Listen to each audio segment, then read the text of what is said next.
Ah, the infamous P0430 code, a regular celebrity among check engine lights. It's right up there with low tire pressure and forgetting to tighten your gas cap, except this one loves to stress people out by implying you need a new catalytic converter, which isn't pocket change. So what does P0430 actually mean? If you're seeing it, your car's computer thinks the catalytic converter on bank 2 isn't performing efficiently. Not failing, just not cleaning up after your engine the way it's supposed to. It's like your dishwasher missing a spot on every other plate. Most people jump to, oh no, that's a $1,000 repair. And sometimes it is. But honestly, 60% of the time I've seen that code, it wasn't caused by the cat itself. Sensors, leaks, or even cheap fuel can trip it. Step 1, don't panic buy a converter just yet.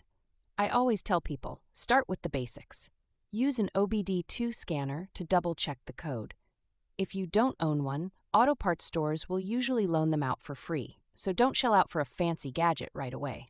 Pro tip, always check if you have other codes too. If there's a misfire, rich or lean condition, or oxygen sensor problem, fix those first. Those often masquerade as catalytic converter issues, and trust me, they're way cheaper and easier to fix.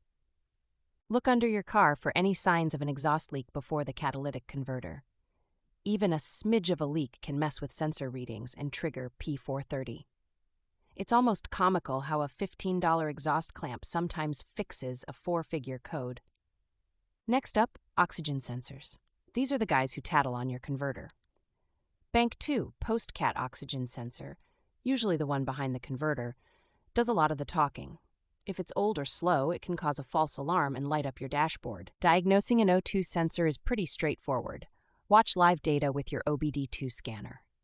If the sensor downstream is mimicking the upstream one, time to swap it. If there's a lot of bouncing or it's stuck on one value, that's your culprit about 30% of the time. Now let's talk fuel.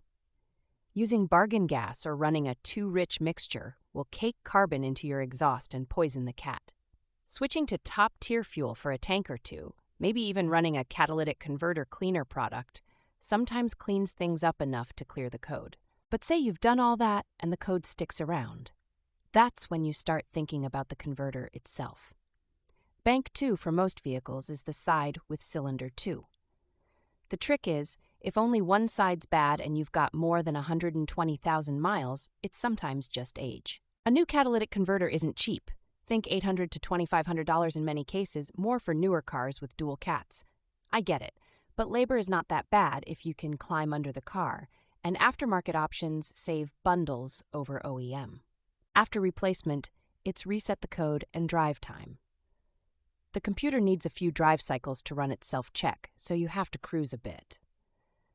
Most people think the fix didn't work because the light doesn't go off instantly. Give it 20 to 50 miles. Finally, let's get real. Lots of people ignore P0430 until emissions season, and sometimes you can get away with it for a while.